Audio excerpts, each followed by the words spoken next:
In TSM, the last match of the North American LCS for 2018. The winner is heading to Worlds into the play-in. Let's see who can do it as the picks and bans come through. I am so excited for this champion select, actually, because Cloud9 are once again, this is the kind of been their recipe. They start out with Jensen and Blabber and can make adjustments depending on how well each individual player performs. And they already showed versus Team Liquid that they don't have to keep the two duos together. They're willing to mix them up. Versus the last best of 5 that these two teams had, though, it was Kindred ban every single game that Blabber was in when they started from TSM. That remains true here. Yeah. Zillion also followed up. This is the same way they started out before when facing Jensen and Blabber. Target that combination that those two players have become famous for in all the regions across the world. They've been very good, but Cloud9 are changing their strategy from the previous best of 5. In game 1 in the semifinals, it was 3 jungle bans trying to force Greg down. He still got Gragas, still had a decent game. This time, Cloud9 putting the pressure on Jensen. Aurelia and Akali, the most commonly played assassins in the mid lane, are off the table. This time, no Braum for Zeyzal as well. And I actually think Reaper's job is a bit easier here. For TSM, you can so often project the type of composition that they're going to run. Very, very high chance of Grig on a tank, Mithy on a tank, and Haunter on a tank if it's not GP.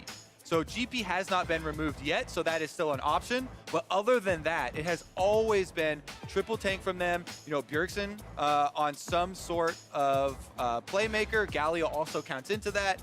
Sure. And then Sven on one of those high DPS auto attackers for the late game. Varus is going to be that, plus the strong laning phase. And of course, we have Sven going to Varus instead of the Kai'Sa, which I find a little bit interesting. Kai'Sa had been a much more frequent pick for him in the postseason. He's now actually got twice the plays on Kai'Sa he does on Varus, but switching that around. There will be a Tahm Kench that'll keep him alive, and TSM going to keep going with a very steady state of Sven being a great team fighter, a damage percentage leader for the World Championship. I really do like a Tahm Kench pick, specifically when they already showed an early Camille.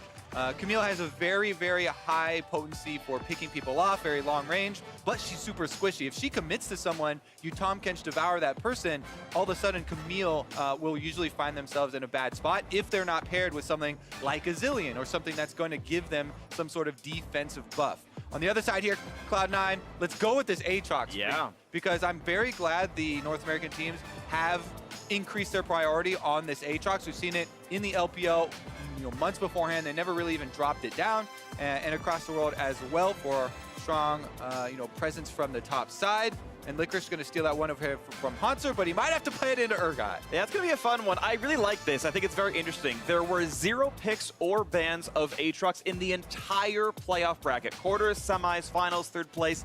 0 Aatrox picks ban at all. They again watched the LPL, LMS, a lot of other regions still playing Aatrox. It immediately shows back up in the regional qualifier. Urgot, a very similar scenario where he's been very big across Asia, and it's going to be a fun matchup to see. Now, we have seen Urgot mid as well. I don't expect this for Bjergsen. I expect it to be the into Aatrox pick, but still one to watch for. Yeah, technically, those are both flex picks. Aatrox and Urgot can be moved to either solo lane, but Aatrox probably a higher percentage there for the top side.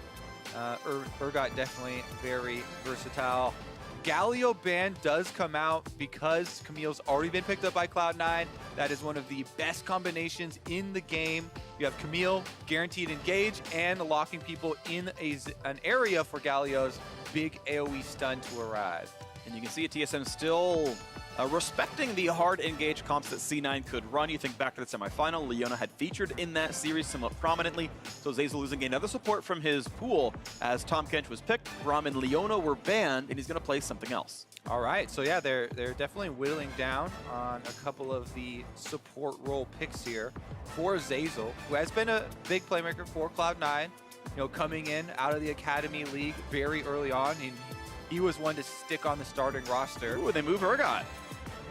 Urgot, yep, switch down here, probably to Bjergsen now. Could definitely have a little bit of wiggle room, but not that much. Urgot jungle! I've seen it. All I'm saying is I've seen Okay, it. that's fair. I've seen Orianna jungle as well. My Gold 5 friend not going to be bringing that on the LCS stage anytime soon. All right. Meanwhile, though, the big lock-in of the Scion. This is what I was talking about earlier. The kind of the archetype for TSM is they have 3 tanks, and they've already got them here. Tahm Kench, Urgot, and Scion here from the top side for Haunter. Plus, Scion gives guaranteed, repeatable engagements for the late game. When you get a little bit of cooldown reduction and you rank up your ultimate, gets almost to 30 seconds there. You can just fire off ulti after ulti to get those hard engagements, especially if you're ahead. Absolutely, and we're going to see what they're against here in Cassiopeia being hovered. And Jensen going to play Cassiopeia into Urgot, a matchup we saw in Echo Fox versus Clutch. It was in the top lane.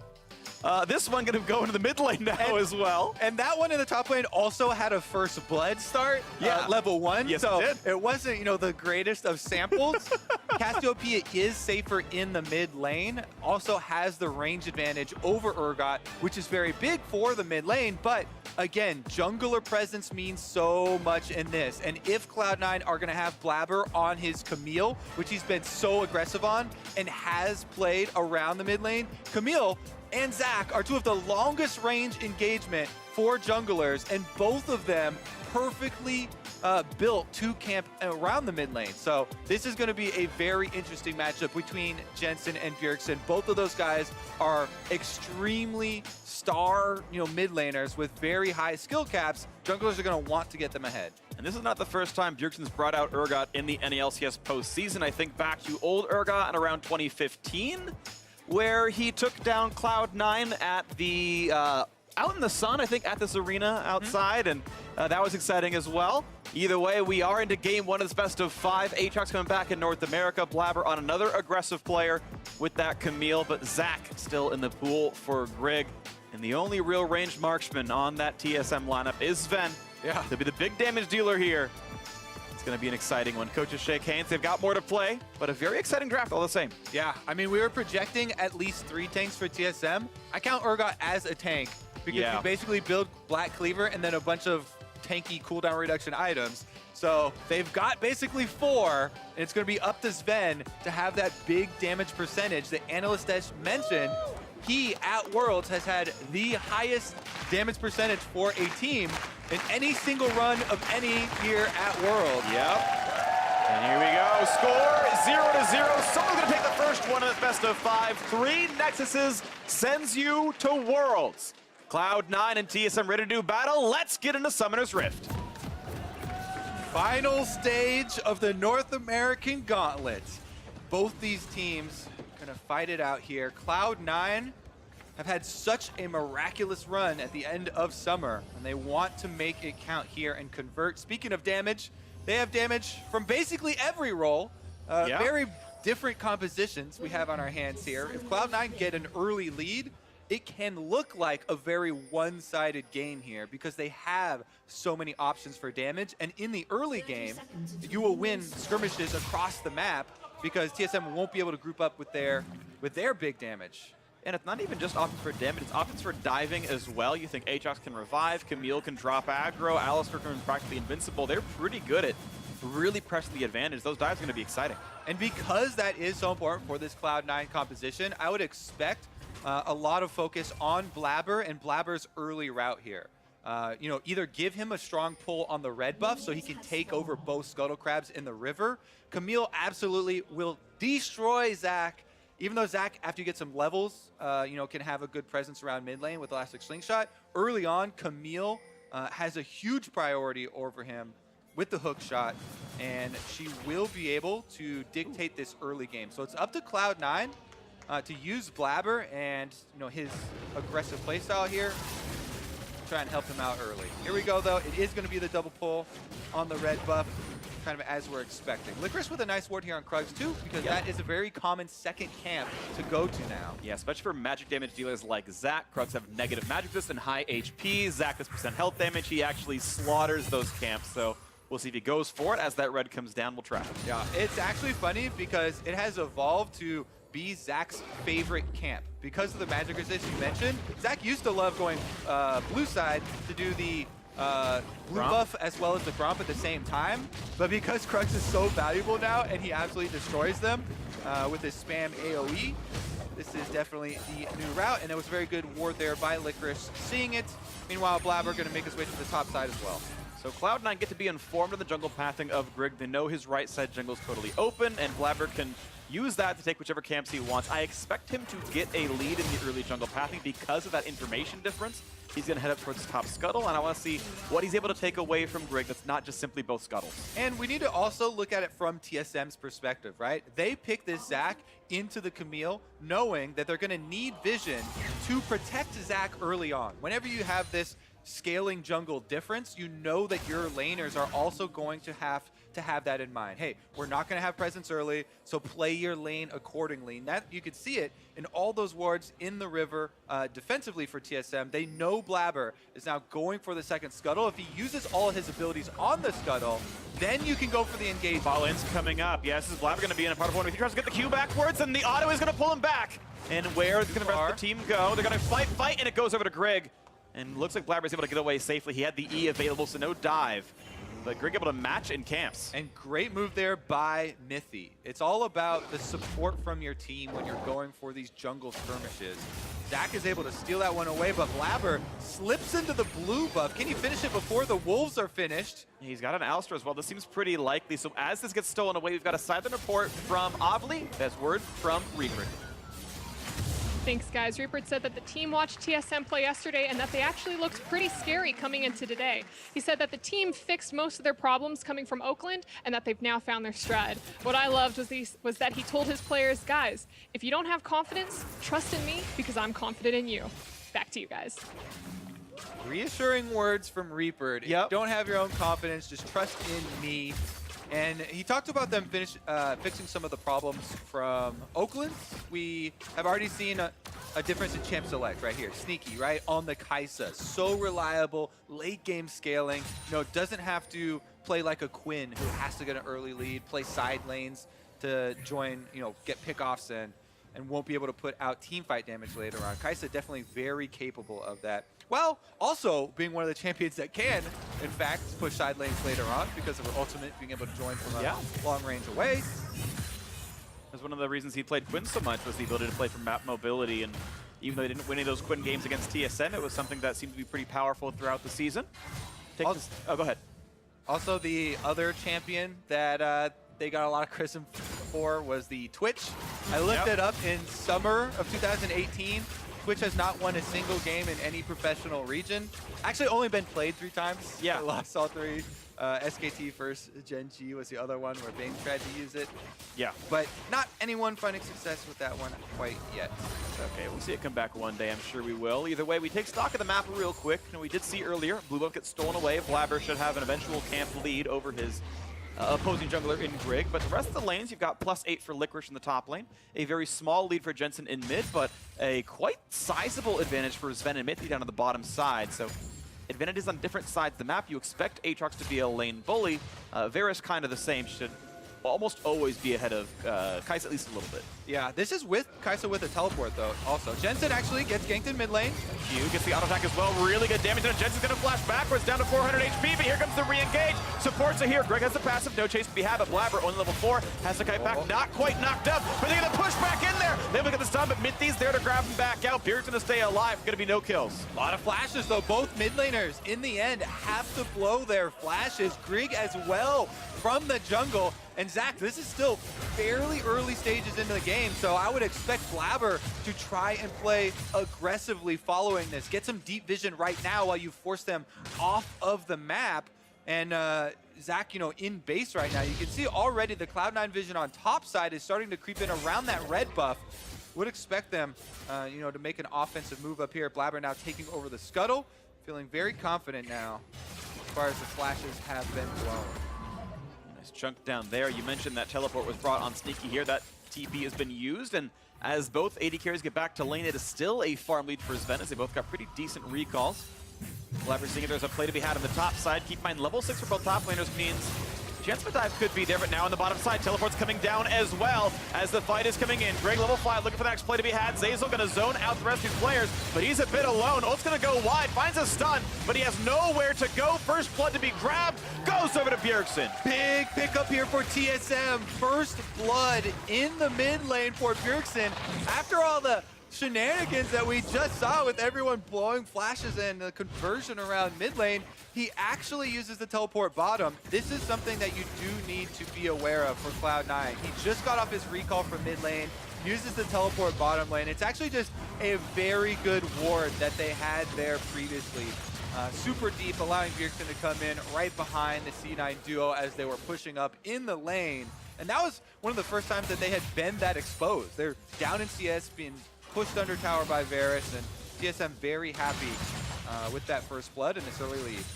That's going to feel really good. The only kind of recompense in the mid lane was 4 CS for Jensen. Those mid laners are still equal otherwise, so a well-timed teleport with Spellbook turns that into an Ignite for the time being, so Bjergsen might find a repeat gank at some point, or can at least defend himself. Yeah, Azale talked about it yesterday, had a little Urgot demonstration, and mentioned the Spellbook and the options that you have with this, right? You can swap over, catch people by surprise with a teleport, even smites later on, so keep your eyes on which summoner spell Bjergsen does go to. Right now, though, Blabber goes all in on Grig. Intense with the ult as well. Ult's going to come across, pulls him right back out. Smites under the red buff, going to jump away, staying alive on this one. Now Blabber, sadly for him, the red buff is going to leash back. He has a top laner around, though. They might stay. Yeah, he should be able to finish it off with pure damage here. Both of them did use their smites on the fight earlier on. Grig trying to get some life back, and Blabber trying to use a challenging smite for some true damage. They don't get the kill, but they do steal away the red buff and exchange ults. This has been good invading by Blabber, though. On this very early pick, Camille got a lot of pressure, has now taken half of Grig's buff so far this game. Yeah, and to be fair to Grig, this is what you have to do with this champion matchup. Zach is on the defensive early on. Very good stuff here by Grig, though, making use of the early power that Camille is going to have in that matchup. Also, again, the solo laners collapsing for Cloud9 and coming to help out with that invade. You can see the almost 20 CS lead on top side for Licorice with his Aatrox. We've seen Aatrox's biggest impact has been roaming around. You know, a lot of times to the mid lane, into the jungle there, trying to use his ultimate early on to create skirmish plays for the team and get other lanes advantages as well. Well, he's helped get the red buff the one time. That was pretty good, using his lane pressure for something on that side of the map. We'll wait to see what he does next on this one. Both TPs were used about 4 minutes ago to get back into lane, and the second recalls have come through now as Aatrox has most of the Black Cleaver and his boots of speed.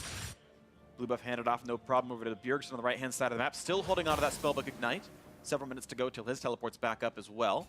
Haunter this time will be the first one to roam down to this side of the map, and right now it's for a couple of wards, but might get behind Jensen. All right, we have a top laner roam to the mid lane. Jensen, no flash. The flash, E for the slow, the knockup, not quite gonna land, but they get the push back as well. There's no way out. He's gonna get pulled right back in. What a kill, Bjergsen 2-0. And TSM with 3 members in the mid lane there coming to help out Bjergsen. This is 2 kills now for the Urgot. He is going to have a very fast Black Cleaver. And the thing about running so many tanks for TSM, you can group up super early on and have very high effectiveness, because tanks have such good baseline effectiveness just with their base abilities and a single tank item. You can expect TSM to actually have a very good grouping early on. Grig flies in. He actually never even got to touch Jensen, as Bjergsen threw him over the shoulder, got him with the ultimate there early on, but it was actually Haunter who had the effective roam from top lane that we were just speaking of as a possibility for Cloud9 and Licorice to go for. So very good job by Haunter to actually jump on one of his slim openings. He hasn't had too many of those to go look for it, but now Blabber, one flash play, got the ult, gets right back into the wall towards his turret, but at 1/3 HP, might have to kite away. Looks like no dive to be had, as Grig is holding him alive. He does have biscuits, as well as used his last charge of Corrupting Potion, so he's trying to eat the biscuit now to sustain under his turret. And they also have Grig in the wings here, waiting to possibly turn it around even. All right, now into the top side. It's a 2v1. Licorice does have flash, has the ult as well. He's going to run away, and that is an ultimate down with the health bar still low. Yeah, ult was burned. The minions were killed off, so Grig had no other targets to try and auto attack and get his pullback on the stretchy arm, but Blabber now is going to have another option. Stretchy arm. I mean, it's both stretching strikes. Now we got a headbutt pull across the mid lane, but Minty's around. Every time Zeyzal shows up mid, there's a Tahm Kench to save the target. There are no ganks and roams to be had. And that's the thing. If you're running such a tanky lineup, even if Cloud9 make a big roam, it takes you a while to burn the target down, so TSM have some time to react with other people converging. Look at how big the shield is already for Urgot on the activation there. The Black Cleaver's been completed, so 20% cooldown reduction helps so much. He can make very good use of the passive armor shred on it because he can apply so many stacks very quickly. And again, going to have high baseline of effectiveness. Maybe they use it for some early dragon control. This Cloud Drake could be quite important, and already TSM actually grouping up on bottom side, laying down some control wards to try and make use of the long-range engage that Zach has available. He's looking for it, going pretty aggressive. Now, Blabber not spotted by that Trinket ward. Looks like no turret dire to be had. You mentioned the bottom side. Both first item spikes have come through. Storm Razor for Kai'Sa. That is going to be AD Kai'Sa. They got a mage in their team, but the Blade of the Ruin King now done for Varus as well. Means that's going to be Sven online. And that Drake not going to be that hard to kill through that item. All right, couple of item completions for Cloud9 as well. Licorice, 131 CS on the top side of the map.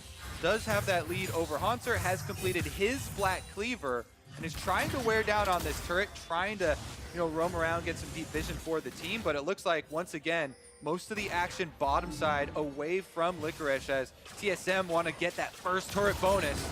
Blabber saw Bjergsen coming down, but it might not matter. Bjergsen's now subbed in a Ghost as well. Now he's got 2 extra summoner spells that he's not bringing to the game. And yes, this turret about 500 HP. Its days are numbered, and there is no pressure by Cloud9 anywhere else. There's no repeat gang for Blabber to knock down top. They're just going to be slowly losing this turret, and TSM will grow their lead from 1,000 to about 2,000 when that turret does fall. A little bit of a trade on the top side. Pretty good damage, but again, it does not seem to matter. Haunter's gotten more done this game. Yeah, a lot of sustain here. Again, just goes right back to chugging the Corrupting Potion. He's taking Grass Sphere on the Scion. Once again, the recent changes to Scion that have seen him rise to almost 100% presence in pro play has been that he gains very easily a lot of health from killing the minions now, just passively as he stacks up. Plus, if you add Grasp on top of that, he just gets very, very healthy super early on, and he can build lots of armor and resistances rather than having to focus health. There it is.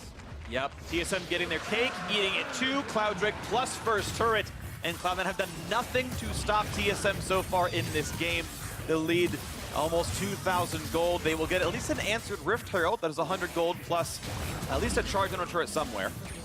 Yeah, Cloud9, luckily for them, they do scale their damage super effectively, and they do have a pretty diverse profile here. Even though it is the Storm Razor's Kai'Sa, there's still a decent amount of magic damage that she's going to output, as well as Cassiopeia. If Jensen remains protected, she can absolutely destroy some tanks that are only stacking armor.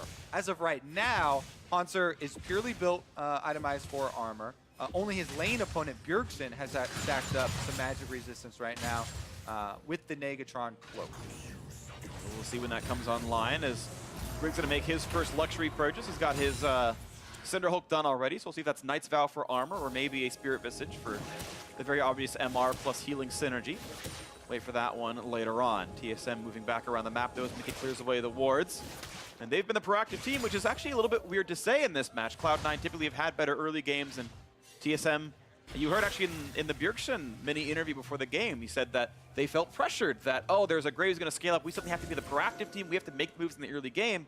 But in this one, they are the team making the moves in the early game, and they're being benefited from that with their 2,000 gold lead, now looking to move their team towards that mid side with bot to be pushed in. With the Cloud Drake, it makes the roams like this much more threatening. You could see Sven moving in there towards Jensen. With the extra speed, you can get in range and threaten that ultimate with the Chain of Corruption. So Jensen had to go into evasive maneuvers very early on. TSM zone them off the turret a bit and get it down to 50%. Turret down to half, and still Cloud9 waiting for their openings. They had several lanes with small advantages. Blabber winning the jungle matchup, Licorice winning the top side, but it doesn't seem to matter here. the level advantage actually for Grig in the jungle despite losing those camps, despite the invade. Zaya's going to go in for a two-person knockup. Mithy's still around though, Unstoppable coming in, and it's Grig just going backwards towards the rest of his front line. No kills yet, but they're still going to be chasing. Jensen walks in, gets exhausted, and here comes Sion! He gets a knockup on a Blabber. That's going to be a lot of stuns. Ults to buy some time. In comes Aatrox as well. 5v5 begins, a headbutt forward. Grig still has the passive. Hanser low, and they're going to find that kill. Licorice diving in and reviving as well. They knock down the Bloblets, and it's now time to try to pick up Zach on this one. They will not yet burn the teleport. Hanser can't get the chase. There's a TP to keep Grig alive. He's going to get right away burning that flash. Only one kill. The disengage for Cloud9, and the fight is stopped. What a fight! That was incredible here. Licorice comes down, flanks through the entire fight, flashes for the kill, finishes off Hanser, and you could see how difficult it was for Cloud9, even though they were able to tank out 100% of the health bars of two of TSM's tanks. It was Zach and Sion, both of them with passives to get back up and continue in the fight. So only one kill is awarded, but look how much work is done, and you can already see how much damage this champion has the ability to put out. Zeyzal goes in, he's the one to start it all out for the team. He forces kind of the regrouping here from TSM. Hanser has a really good ult right onto Blabber, who is a squishy member, but you can look at the split focus. When Licorice comes in, he splits TSM, their tanks and their damage dealers across the map right here. And he's able to flash in, use his ultimate revive, but now he's got no revive! He's going to be going down on that one. Licorice, goodbye. It's a bit bitter for you. There's the kill picked up. Hanser grabs that one. 3-1 TSM. Now into the mid lane is Cloud9. TSM very quick to strike back after that one. They get the revenge on Licorice. Meanwhile, though, the Rift Herald push has to be answered. TSM, you can see 3 members coming down from the top lane play to try and deal with that one. Make sure that Cloud9 won't get any more out of it, and it is going to be 1-for-1 turrets right now. Sneaky and Sven are also still pushing on side lanes though, so we should have another turret trade on the opposite side of the map. Yeah, pretty good wards out from Zeyzal to keep him safe. You can see Mithy doing a very similar thing on this left-hand side of the map, and a 1,300 gold difference will remain about what it was before. Sven has time to knock that down, gets all the local gold, Mithy only the plus 50. In this turret, there is a Sion nearby, but I don't expect this to be defended by TSM. Hanser just going to grab a little bit of gold for himself. A little bit of XP, but knows he can't survive a tower dive when Zeyzal has Aftershock available. Sneaky should get local gold here as well and keep that game pretty close. Okay.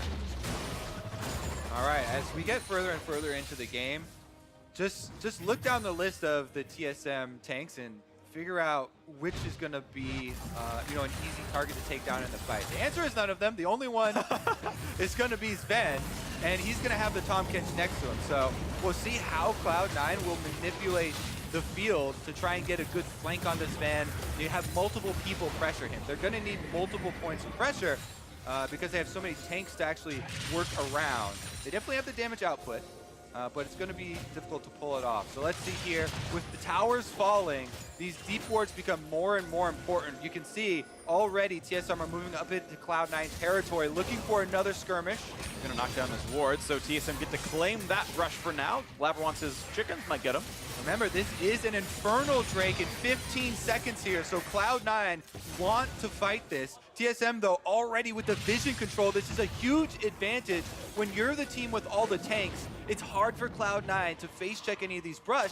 They don't have a super tanky member that wants to take those hits. Licorice is in! Over the wall, they're going to go in for this one. Under the back line goes Kaisa. Can they knock off anyone? Mithy a bit low. Sven's going to stay alive. Watch ever Sneaky gets away. Flashing away from the ultimate. It's engaged for Cloud9. Licorice ult going to end. Sneaky chunked again a little bit, but now they've got the jump on towards Sion. Hanser's flashless. They've got the channel onto him. He's gonna go down. Jensen getting the second kill of the game. Now as Cloud9 get another one for 0. Once again, Licorice flanks down from the top side. This time though, Cloud9, they chase off one of the tanks away from the rest of the group. And with the Camille ultimate, they know that Hanser will not be able to get away, so Blabber traps him in. They finish off the kill, and Cloud9 starting to mount that comeback. They're not ahead in gold, but they have claimed the Infernal Drake for themselves. Game getting a lot closer. Watch this fight one more time. All right, so on the top side, Licorice goes in once again. He forces Sven to walk backwards, and then Sneaky is able to ult in off of Licorice's plasma charge that he applied to Sven, getting into the back line, forcing the Devour early, and this kind of made TSM split up. They had Haunter on the top side. He tried to run away, but Cloud9 can chase him down with the Camille while he's separated from the group. And you mentioned the fact that Haunter had built only armor so far, still no magic resist, which meant he was pretty easy to cut down for Jensen here on this Cassiopeia. 3,000 gold in that fight, most of it into a very tanky Scion, but not against magic damage. It's definitely necessary for you to have a split damage profile when you're facing a team that has 4 tanks. Yeah, oh yeah. Because you don't want the enemy tanks to be able to have very gold efficient builds, only stacking one type. And that has worked out pretty early on here for Cloud9.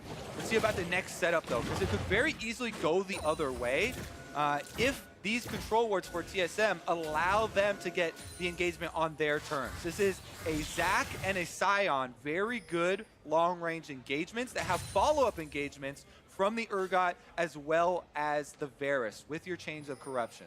That can look like a very long form of CC. Licorice now is going to be the target again as TSM go for the side lane. Might be found out on the side. Knockup not quite going to land. He's gotten away from 2 of those so far, but now he's going to survive a 1v2 as Bjergsen's shown up, and the rest of the team only staying in the mid lane. So Licorice getting brought lower where they wait out the ultimate, and they're going to force the revive. TP coming in now for the rest of the team to show up as Sneaky joins the fight. 2v1. Licorice trying to stay alive, trying to dodge the ultimate, but going to be chased down, and it's going to be a kill picked up now for Haunter. Now Zay's got to be careful. At half HP, flashing the wall, but the ultimate's still there. Still available for Bjergsen. They bring him low. They can knock that kill down as well, and Cloud9 give up 2 kills. And look at that. The 2 tanks from TSM are full health. Even with Licorice trying to fight them on the bottom side and fight his way out, they don't even put a dent in them. So he goes down again, plus the rest of Cloud9 who tried to collapse and help him out. This is going to be TSM taking over the Baron Pit area. With Blabber having Flash and Smite, you expect an actual Baron attempt to not be on the table, but they are going to try. They're going to force Cloud9's hand, make them face check. 50-50 is unlikely, but the ability to stop the team fight could be easy. And C9 have nobody healthy enough, no one tanky enough to face check this. All they have are squishy damage dealers and the possibility of stealing it away. Licorice is alive again, though. 4v5 on the pit. Vision's there. Blabber can spike. Can he beat Grig for this one? 2 doesn't help. How are we going to last one? Oh, it's beautifully done by Bjergsen, switching over to Smite with a spellbook, and the fight begins. And an ultimate coming in for Grig. A lot of damage to the front line, but the tanks are beefy. The kill onto Haunter, and the blob is now picked up as well. No TPs available. They can kill off Grig. He can die. Zaza will fall. The flash out, and Grig actually lives. They can't kill the bloblets. TSM get the Baron 1-for-1. Again, the Zac and Scion passives. After you do all that work burning through these tanks, Zac is able to get right back up, and Scion takes down a counter kill on your support with Zazel dropping here. So Cloud9, they aren't able to steal away this Baron. Have another look here, Freak. The Acer Predator replay here onto this one, and the dive over, they choose to 50-50, and the double smite beats out Blabber. All right, so TSM, after securing that though, Cloud9 take the fight inside the Baron Pit. Blabber goes in, uses his stopwatch there. Bjergsen flash over the wall, and even though it looks like they have the early lead in this fight, the Scion Zombie forces a flash and gets a counter kill, while also buying time for Grig to get back up, flash over the wall, and get himself to safety. So TSM with the Baron buff are able to take down the mid lane turret as well, and Cloud9 need to defend. Kobe, I think we have to recalibrate what we consider 50-50 smites, with Spellbook getting more and more popular, especially on mid laners who are the highest level champions in the game. That extra smite is so easy to make sure you land. Blabber never had the option of smiting that one on time, and TSM could say, yeah, you've got a jungler with Flash Smite. That doesn't matter, our smites are bigger, and they were right. Yeah, it's also hard to coordinate your double smites on your own team, though. TSM, once again, looking for Licorice in the side lane. This would be the 3rd time, if they can chase him down, that they were been able to catch him out. They can't do it, though. Pops the ult, he runs away, and he actually buys a lot of time for Cloud9 here. He took out the minion wave. That's very important. Now there are no more minions. Oh, there's a cannon minion. Never mind. Cannon's going to be in range to break down the barrier, and they've got tanks in the front line just to siphon off a little bit of this one, and slowly but surely, that turret is going to fall. So TSM up 4,000. They've still got Baron buff on 4 members and a minute to work with. All right, Cloud9 in full defensive mode right now. They need to just keep themselves safe at these turrets, wait out the extra minute of the Baron buff that's going to come through. Right now, 44 seconds left on this Dragon. So TSM will still have Baron buff for the Drake that comes up and should be able to get priority over that area of the map, take the Scuttle Crab, and set up enough control wards that Cloud9 will not be able to contest. See if they do it, though. We'll see. 45 seconds. Baron, of course, will be easily on during the Ocean Drake fight as TSM start making their way down, grabbing their whole jungle. A blue buff on his vent. CDR, not a bad stat on that champion. 3-item spike in for him. That's going to feel really good. Hurricane plus the 2-on hit items is a great spot to be at for the Varus. Sneaky still waiting to get towards that Zonia, so a much more powerful marksman down in the bottom lane. Sven having a much better game here. 3rd item in there as well for Bjergsen, the Righteous Glory to set up the hard engage, and look at all these wards coming down. They are keeping C9 out of this area of the map. They can spot them if they walk in, and this could be a very, very easily grab Drake. Yep, doing exactly that, setting them all up here. They've taken the Scuttle Crab, they have full priority, they have the long range engage, so that's why we're saying it should be their Drake to lose. Cloud9 will not want to get in range for a pick at the moment. It's just so easy for TSM tanks to get someone down to 25%, allow Bjergsen to finish them off with the ultimate. Drake has been picked up here. That is now 2 for TSM.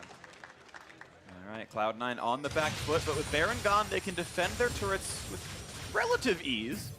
Keep most of us alive. TSM did not pick up too much gold during that. The Baron power play, only 600 gold above what the simple Baron kill itself would give. Game still within striking distance, but Cloud9 on the back foot, or tail in Jensen's case, and TSM waiting for the next play. A while to go until Baron's back up, 3 minutes and change. Drake's going to be in 6, and it won't even be the Elder. All right, now Cloud9, this is a dangerous period because they have consistently gotten picked off in the side lane by TSM with good moves from TSM solo laners to allow TSM this lead that they've got right now. So this is the area of the game where Cloud9 want to stall and farm up. If you have a couple more items on all of these DPS members, that's when you really start to become threatening as far as burning down some of these tanks and winning the team fight. In the middle area of the game here, around 30 minutes though, it's very difficult for this team to actually focus one of these tanks down in time and before TSM can actually get that lead. Zach now looking for some long-range engages from the other side.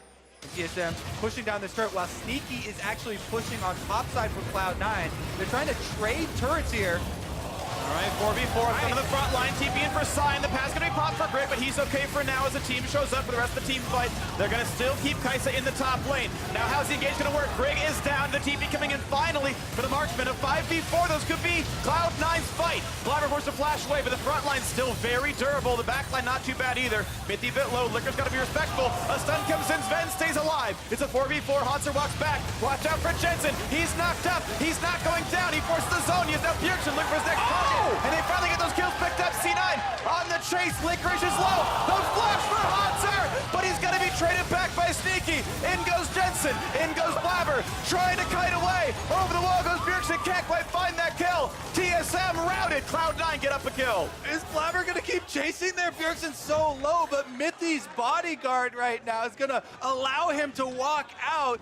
And that was an incredibly long tower dive. A lot of DPS actually done by the C9 turret in this. TSM force it because they see Sneaky top and they know that without the Kai'Sa, they actually have a chance for this. But what a counter from Zeyzal. Gets him with the pulverize, completely destroys Grig's opener here, and that forces TSM. They try and protect his bloblets with a secondary engage. Then just look at all these stone plates from the TSM tanks. First it's Hanser with the Scion, barely takes any damage. Then on the re-engage here, Bjergsen on the Urgot is going to go in. He has a stone plate for himself too. Right there, they try to get the counter engage onto Sven, take out the big damage source. But here's number 2. Hanser's healing up. He uses his stopwatch. Licorice flashes in for the kill once again though. Him taking out the Varus was very big, allowing Cloud9 to finish the chase. Then Hanser obviously gets his flash explosion off too. His zombie gets slowed down though, so he's not able to chase down Blabber.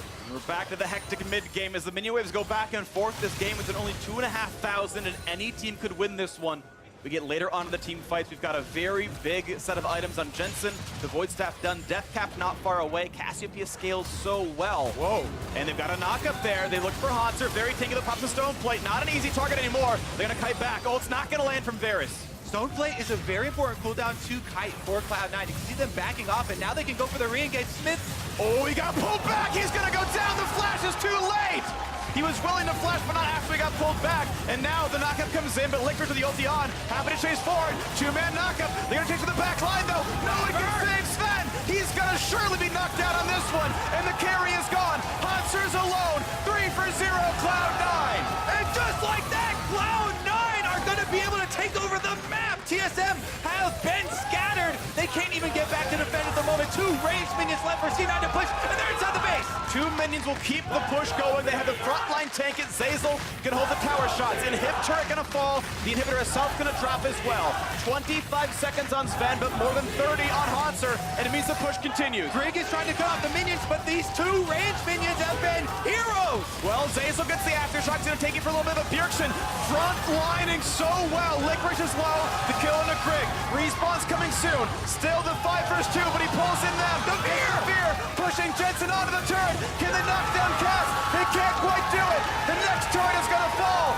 Sven is up in 5 seconds though. 1 versus the world. Can he make it happen? He'll kill Licorice, but the next will drop. Cloud9 take game 1.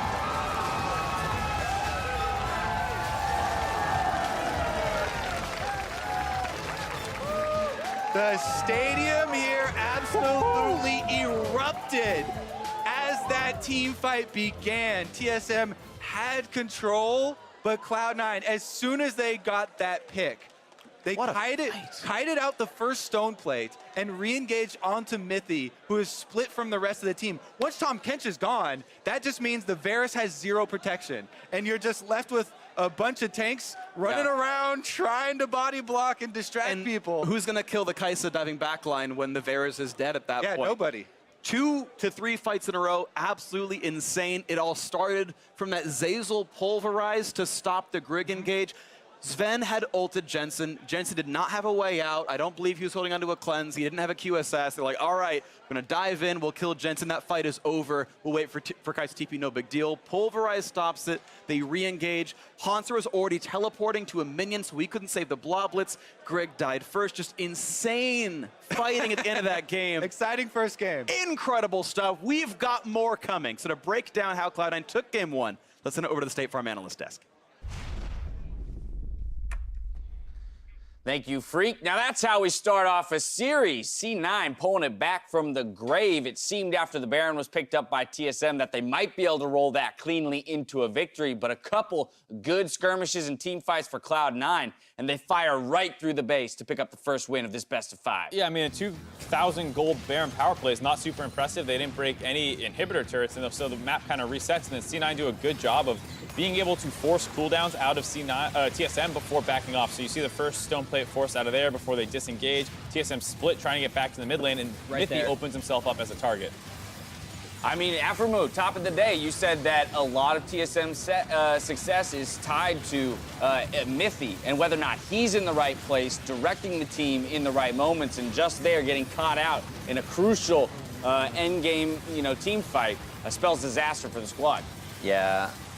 Their team fight is actually really hard for win condition. They have to start the fight, but their carries in the back have such short range to be able to follow up on the Kai'Sa and Cassio, and they have to go through Alistar with ulti, Camille who can R some of the damage and stuff like that. So it's kind of a hard team fight. Tough to navigate team fights. Jat, what are your thoughts? Then they made the call to end the game as well, which was really a close one with all the respawns coming in, and an easy way to kind of backfire the game if that didn't go, that they had just clawed their way back into. So that's actually one of those decisions that a regular season C9 would make, but you usually don't make in the qualifying series to Worlds. You normally play that safe, but I think it bodes well that they went for the risky play and pulled it off. And you asked for that. You asked for them to play like it was the regular season, willing to take risks, because for C9, a lot of times when they're able to commit to that as a full 5, they come out successful in those kind of, risky plays. Taking a look at the draft, though, you talk about the difficulty of TSM's, comp to execute sometimes in the team fight. I just want to take a look at priorities and how these two teams have approached our best of 5 today. A lot of damage coming from C9's comp,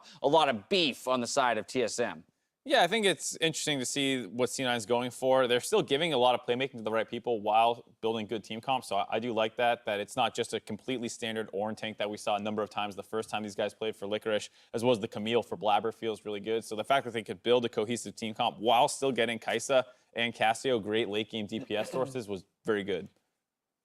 I think it's interesting that TSM went for the early pick Urgot, it's not that it went poorly, but TSM had spent so much time getting counter pick for Bjergsen. I think in this situation, the power pick was good and right, but they could have also just power picked Urgot and thrown a top lane. They opted into this full beef ball composition. I think for the most part, the draft wasn't won or lost for either team. It was really game being decided in team fights. All right, so let's take a look at some of the gameplay as it played out from the beginning to the end. I do think it's interesting as well in that conversation around the Urgot that Cassio seems like the only response we've seen kind of across regions so far. But into the gameplay itself, a lot of heavy skirmishing, maybe sometimes only a death or two coming through when health bars are blinking red across the board.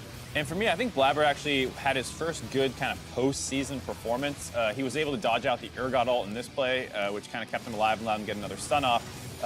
Questionable here. Yeah, questionable decision by C9 here. This is something that we saw a couple times with the TPs by C9 were not perfect, so obviously Sneaky comes in but instantly just leaves anyways. Licorice still dies, and now they're collapsing into a 4v5.